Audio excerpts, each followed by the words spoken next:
Ja'far bin Abi Thalib meriwayatkan, saat Nabi Muhammad pulang dari perjalanan, beliau menyempatkan diri bertemu cucu-cucunya lalu memboncengnya bersama dalam satu kendaraan.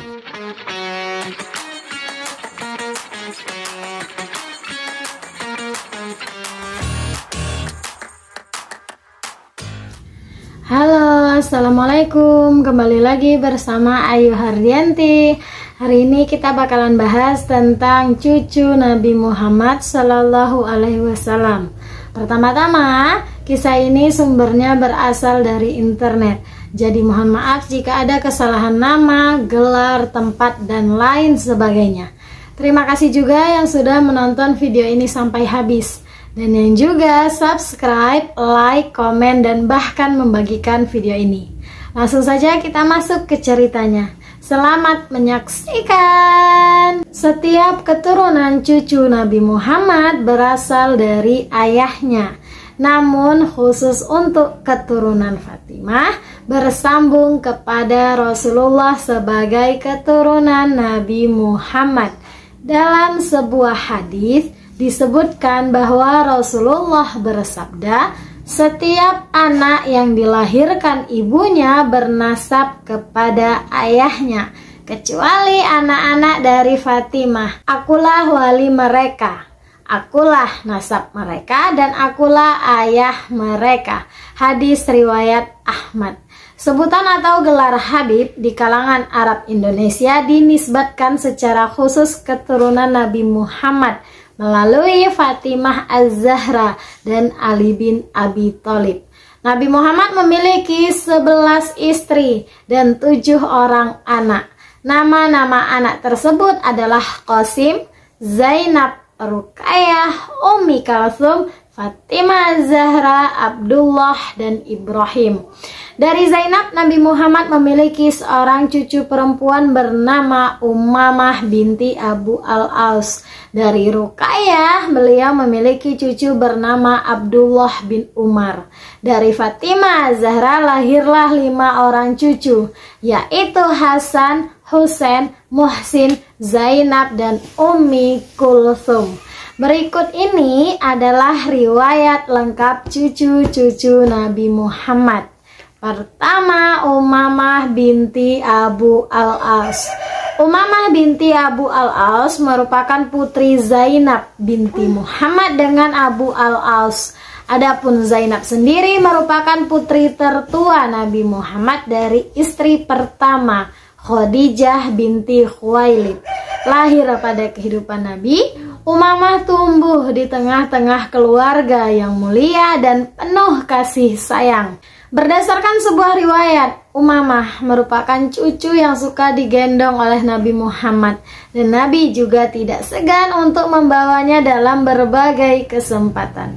Ummamah sendiri merupakan perempuan yang lembut, cerdas, serta keibuan. Ketika Nabi Muhammad wafat, Ummamah masih sangat muda. Namun perannya sebagai cucu Nabi Muhammad sangat berpengaruh dalam membentuk karakternya. Setelah dewasa, Ummamah binti Abu Al-As lalu dinikahi oleh Ali bin Abi Thalib setelah istri beliau yang bernama Fatimah binti Muhammad wafat. Pernikahan ini terjadi pada masa Khalifah Umar bin Khattab, dan ada riwayat yang menyebutkan bahwa keputusan ini adalah wasiat dari Fatimah. Dalam riwayat tersebut dikatakan bahwa sebelum wafat, Fatimah Az-Zahra berwasiat supaya suaminya Ali bin Abi Thalib untuk menikahi Ummamah sepeninggal diri beliau. Dari pernikahan ini, Ummamah binti Abu Al-As dan Ali bin Abi Thalib memiliki seorang putra yang dinamakan dengan Muhammad Al-Wusta. Setelah Ali bin Abi Thalib juga wafat, Ummamah kemudian menikah dengan Al-Mughirah bin Naufal Al-Harith yang masih merupakan sahabat Nabi Muhammad dan Ali bin Abi Thalib sendiri. Pernikahan ini juga terjadi atas wasiat yang sudah disampaikan Ali bin Abi Thalib sebelum beliau wafat. Umamah meninggal pada tahun 670 Masehi. Yang kedua, Hasan bin Ali. Hasan adalah putra dari pasangan Ali bin Abi Thalib dan Fatimah Az-Zahra. Kunyah beliau adalah Abu Muhammad. Saudara kandung seayah dan seibu ada 5 orang, yaitu Hasan, Husain, Musin, Zainab, dan Ummu Kalsum. Hasan dan Husain adalah cucu Rasulullah yang paling disayang. Pada awalnya ayah beliau ingin memberi nama Harb yang artinya perang. Namun Nabi Muhammad memberi nama Hasan. Hasan adalah cucu pertama Rasulullah yang lahir pada pertengahan Ramadan tahun 3 Hijriyah. Kabar kelahiran Hasan membuat Nabi Muhammad sangat bahagia karena ada generasi penerus perjuangan dan keturunan dari beliau. Saat lahir, Ali bin Abi Thalib membawanya ke hadapan Rasulullah. Kemudian Rasul mentahnik Hasan. Bahkan beliau mengakikahkannya. Ada riwayat yang menyebutkan 2 ekor kibas atau domba. Pada saat kelahiran Hasan, cucu pertama Nabi Muhammad selalu mencium bibir Hasan bin Ali. Ciuman cucu sulung merupakan bentuk tindakan penuh cinta dan kelembutan kasih sayang dari Nabi Muhammad terhadap cucu kesayangannya. Disebutkan bahwa Hasan bin Ali mempunyai banyak keutamaan. Bahkan Nabi Muhammad sendiri menyebut beliau sebagai Sayyid, yang artinya tuan atau pemimpin yang akan mendamaikan 2 kelompok masyarakat Islam yang tengah bertikai. Hal tersebut terjadi usai Ali bin Abi Thalib wafat. Dan pada saat itu pertikaian dengan Muawiyah berkecamuk dan Hasan menjadi khalifah menggantikan Ali bin Abi Thalib. Hal ini membuat pengikut Muawiyah merasa tidak puas dan Hasan dengan sukarela kemudian mundur dari jabatan khalifah. Posisi khalifah kemudian diganti oleh Muawiyah itu sendiri. Tidak hanya itu, Hasan juga berhasil memberikan pengertian kepada para pengikut setia Ali bin Abi Thalib yang membuat 2 kelompok ini bisa didamaikan. Pada saat Hasan menjabat sebagai khalifah, Muawiyah sebenarnya mendatangi beliau dan meminta beliau untuk menyerahkan jabatan khalifah kepadanya. Sebab menurut Muawiyah, hanya dia yang berhak memimpin umat Islam. Hasan dengan lapang dada menyerahkan jabatan khalifah tersebut, namun dengan sejumlah syarat. Syarat tersebut diantaranya adanya kepemimpinan akan kembali pada Hasan setelah Muawiyah tiada. Selain itu, Muawiyah tidak boleh menuntut apapun pada penduduk Irak, Hijaz, dan Madinah atas apa saja yang sudah terjadi saat Ali bin Abi Thalib masih memimpin. Dan selanjutnya beliau juga meminta supaya Muawiyah membayar hutang-hutangnya. Secara resmi, cucu Nabi Muhammad ini mengundurkan diri dan keputusan ini sangat ditentang oleh penduduk Kufah. Mereka sangat menyayangkan keputusan beliau dan bahkan menuduh beliau sebagai pengkhianat, sekaligus dicap sebagai orang yang telah menghinakan kaum muslimin. Hasan wafat akibat diracun oleh Ja'dah binti Ash'ad bin Qais yang merupakan istrinya sendiri. Ja'dah berperilaku demikian karena sudah termakan rayuan Yazid bin Muawiyah yang mengatakan bahwa ia akan menjadikan Ja'dah istri apabila Hasan wafat.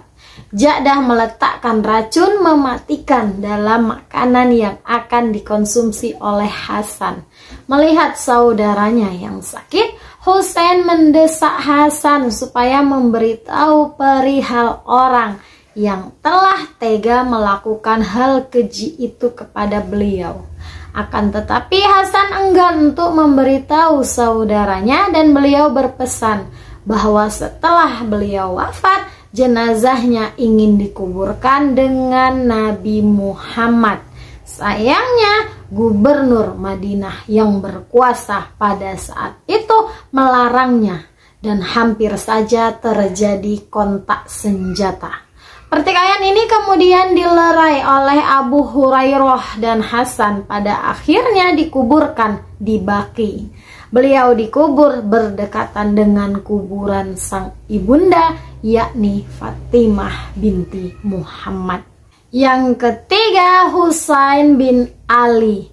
Husain bin Ali bin Abi Thalib adalah cucu Nabi Muhammad yang merupakan putra dari Fatimah Az-Zahra dan Ali bin Abi Thalib. Husain bin Ali merupakan seorang imam di antara imam-imam ahli sunnah atau 12 imam dari Ali bin Husain hingga Mahdi. Kunyahnya adalah Abu Abdillah, dan Husain terbunuh sebagai syahid pada pertempuran Karbala tahun 680 Masehi. Husain dilahirkan 5 Sya'ban tahun keempat Hijriah atau 3 tahun setelah hijrah ke Madinah pada tahun 626 Masehi. Husain adalah cucu Nabi Muhammad yang kedua. Awalnya Ali bin Abi Thalib memberikan nama dengan Ja'far, tetapi kakeknya yakni Nabi Muhammad mengubahnya menjadi Husain. Beberapa ritual Islam saat kelahiran Husain dilakukan, diantaranya Nabi Muhammad melakukan tabrik dan tahnik, pencukuran rambut. Husain disunat pada hari ke-7 kelahirannya, termasuk melakukan akikah dengan seekor kambing. Husain bin Ali dikenal sebagai sosok yang sangat berani. Beliau sangat dimuliakan oleh umat Islam, bahkan termasuk oleh Muawiyah, khalifah yang menggantikan Hasan. Muawiyah tidak hanya memuliakan Husain bin Ali, namun juga sangat memperhatikan kehidupan beliau beserta saudaranya. Disebutkan juga bahwa Muawiyah sering memberikan hadiah kepada beliau dan juga saudaranya. Namun, pada saat Khalifah Muawiyah digantikan oleh Yazid bin Muawiyah, anaknya Husain dan juga Ibnu Zubair termasuk dalam golongan yang tidak mau berbaiat.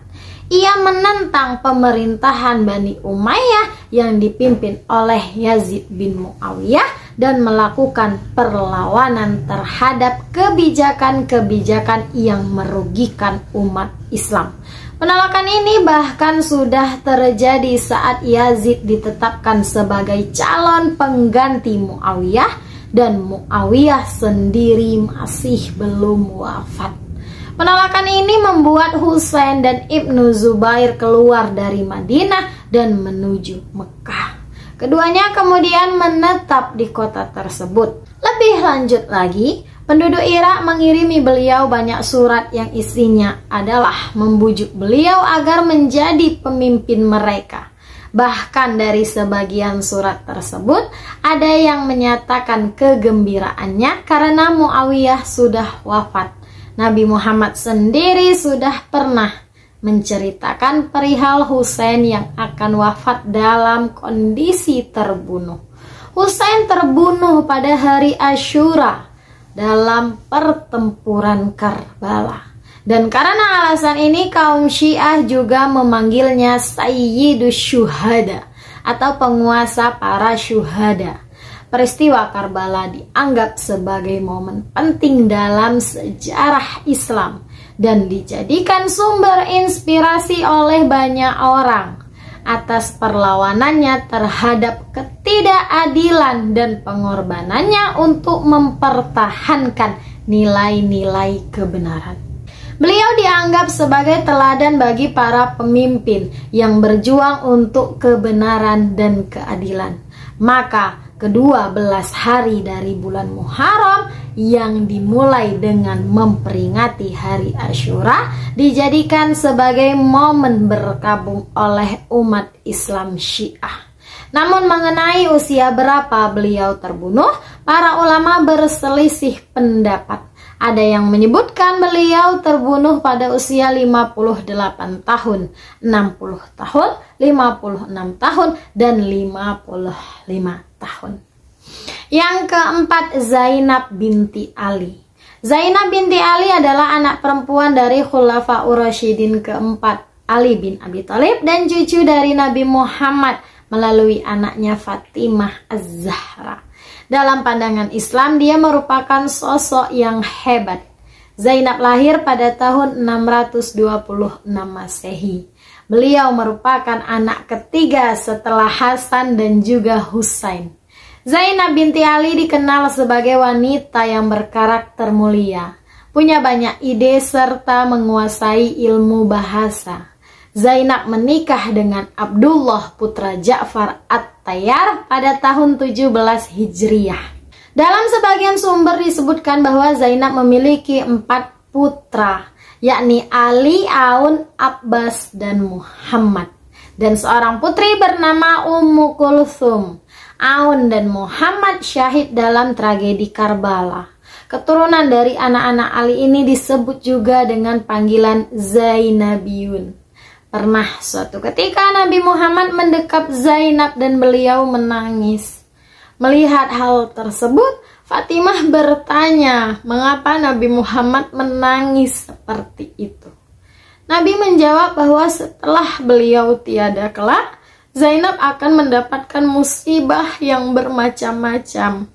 Mendengar penuturan sang ayah, Fatimah ikut menangis. Hal ini terjadi dengan Zainab yang menjadi salah satu saksi tragedi Karbala. Tragedi tersebut membuat kedua putranya syahid, termasuk saudaranya Husain. Zainab kemudian bertindak sebagai penanggung jawab dalam rombongan tawanan. Beliau berupaya keras agar kebutuhan kaum perempuan serta anak-anak terpenuhi.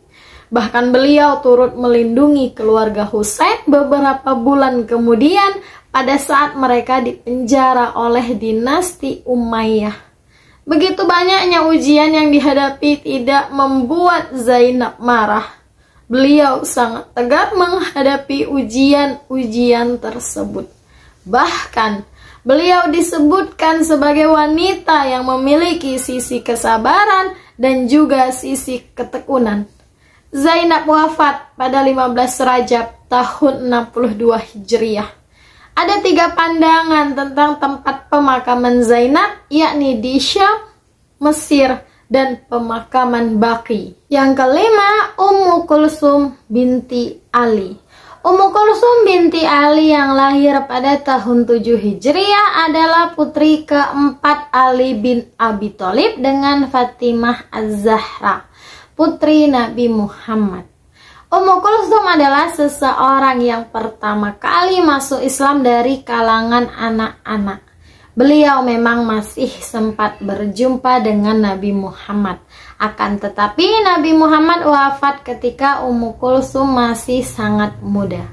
Ummu Kulthum dikenal sebagai perempuan yang mulia, baik dari sifat maupun nasabnya. Karena kemuliaan beliau ini, Umar bin Khattab lalu menikahi beliau pada saat menjabat sebagai khalifah pengganti Abu Bakar. Umar bin Khattab menikahi Ummu Kulthum pada bulan Zulqaidah tahun 17 Hijriah. Ummu Kulthum dinikahi oleh Umar bin Khattab dengan mahar yang besarnya 40.000 dirham sebagai bentuk penghormatan. Mereka hidup bersama hingga terbunuhnya Umar. Dari pernikahan tersebut, mereka mempunyai 2 anak, yaitu Zaid bin Umar Al-Akbar dan Ruqayyah binti Umar. Akan tetapi kedua anaknya tersebut meninggal dunia pada tahun 23 Hijriah. Kemudian disusul dengan kenyataan pahit bahwa Umar bin Khattab wafat. Beliau wafat setelah ditikam Abu Lu'lu ketika mengimami sholat subuh. Meninggalnya Umar bin Khattab membuat Ummu Kulthum menjadi janda, yang bahkan pada saat itu usia beliau masih belum mencapai 20 tahun. Sepeninggal Umar bin Khattab, beliau dinikahi oleh Aun bin Ja'far bin Abi Thalib yang masih merupakan sepupu. Hanya saja Aun bin Ja'far juga wafat yang membuat Ummu Kulsum kembali menjadi janda. Setelah menjadi janda, beliau juga menikah lagi dengan saudara sepupu yang lain yang bernama Abdullah bin Ja'far bin Abi Thalib. Akan tetapi Abdullah juga tutup usia sehingga Ummu Kulsum menjadi janda untuk yang ketiga kalinya. Setelah menjadi janda kembali, Ummu Kulsum menikah dengan Muhammad bin Ja'far bin Abi Thalib yang juga merupakan saudara sepupu yang lain. Namun Ummu Kulsum wafat mendahului suami yang keempat ini, dan dari pernikahan yang berlangsung dengan 3 orang setelah Umar bin Khattab ini, Ummu Kulsum tidak dikaruniai anak. Saat Ummu Kulsum wafat, Ibnu Umar mensolatinya dan bertakbir sebanyak 4 kali. Yang keenam, Abdullah bin Umar.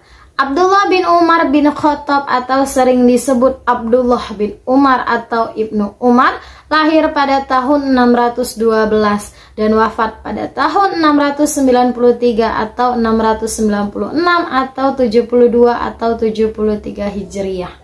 Dia adalah seorang sahabat Nabi dan merupakan periwayat hadis yang terkenal, dan memang sejak kecil sudah dekat dengan nilai-nilai agama Islam. Beliau adalah seseorang yang sangat mengidolakan Nabi Muhammad hingga setiap gerak-gerik Nabi Muhammad selalu diikuti oleh cucunya tersebut. Beliau juga orang yang sangat tekun beribadah serta merupakan orang yang sangat suka berbagi dengan masyarakat. Dia adalah anak dari Umar bin Khattab dan Ruqayyah, salah seorang sahabat utama Nabi Muhammad dan Khulafaur Rasyidin yang kedua. Dirinya masuk Islam pada usia 10 tahun bersama ayahnya dan turut melakukan hijrah ke Madinah.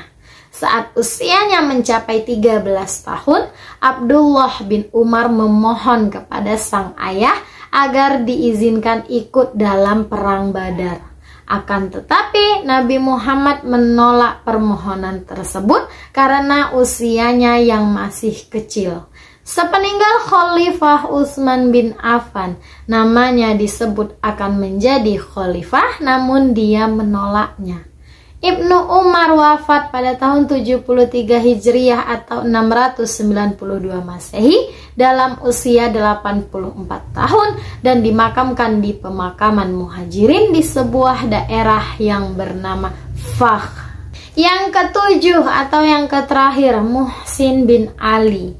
Muhsin bin Ali adalah putra dari pasangan Fatimah binti Muhammad dan Ali bin Abi Thalib. Ia adalah anak kelima Ali bin Abi Thalib dan Fatimah yang pada usia 6 bulan kehamilan keguguran ketika ada penyerangan ke rumah Ali. Cucu Nabi Muhammad mendapatkan segala bentuk perhatian dari kakeknya tersebut. Banyak kisah-kisah dan hadis yang menjelaskannya. Misalnya pada suatu hari, Rasulullah mencium Hasan bin Ali sebagai bentuk kasih sayangnya. Pada waktu itu di samping beliau ada Aqra bin Habis. Ia berkomentar, "Aku mempunyai 10 anak, tapi tak ada satupun yang pernah kucium." Kemudian Rasulullah berkata padanya, "Barang siapa yang tidak sayang, maka tidak akan disayang." Hadis riwayat Bukhari, Muslim, Abu Daud, Tirmizi, dan Ahmad. Di lain waktu saat sholat berjamaah di masjid, beliau pernah menggendong cucunya Umamah. Ketika sujud, beliau meletakkannya di bawah. Kemudian saat berdiri, beliau gendong lagi. Hadis riwayat Bukhari, Muslim. Di hari yang lain, Rasulullah dalam keadaan sujud, tiba-tiba cucunya yakni Hasan menaiki punggungnya. Lalu Rasulullah memanjangkan sujud. Setelah mengucapkan salam, Rasulullah memohon maaf kepada para sahabatnya dan berkata, "Anakku ini sedang menunggangiku. Lalu aku merasa enggan untuk mengangkat kepalaku sehingga Rasulullah turun dari belakangku. Hadis riwayat Ahmad dan An-Nasai. Ada juga kejadian serupa saat beliau bersujud sangat lama dalam sholat berjamaah karena dinaiki Hasan dan Husain. Kemudian ada sahabat yang bertanya, "Mengapa melakukan demikian?" Rasulullah menjawab, "Aku tak suka membuatnya tergesa-gesa sampai dia memenuhi hajatnya." Hadis riwayat Nasai, Ahmad dan Hakim. Bahkan saat memiliki waktu senggang, Rasulullah selalu menghabiskannya dengan bermain dengan cucunya sambil mendoakan kebaikan padanya. Usamah bin Zaid meriwayatkan, suatu saat Rasulullah mengangkatku di pahanya, kemudian meletakkan Hasan bin Ali di paha sebelahnya. Lantas beliau berdoa, "Ya Allah, sayangilah keduanya, sesungguhnya aku menyayangi keduanya." Hadis riwayat Bukhari, Ahmad dan Nasai. Abdullah bin Ja'far bin Abi Thalib meriwayatkan, saat Nabi Muhammad pulang dari perjalanan, beliau menyempatkan diri bertemu cucu-cucunya lalu memboncengnya bersama dalam satu kendaraan. Hadis riwayat Muslim, Baihaqi dan Nasai. Demikian sedikit kisah dan penjelasan mengenai cucu Nabi Muhammad yang dicintai oleh beliau hingga akhir hayatnya. Selesai sudah cerita kita hari ini. Itulah cerita singkat tentang cucu-cucu Nabi Muhammad. Semoga kita termasuk salah satu orang yang juga bisa mencintai dan juga menyayangi sesama, apalagi dengan cucu, anak, saudara, dan keluarga kita sendiri. Bahkan juga dengan tetangga yang merupakan saudara terdekat kita. Baiklah, sampai jumpa di minggu depan dengan episode selanjutnya bersama Ayu Hardianti. Wassalamualaikum warahmatullahi wabarakatuh. Dadah.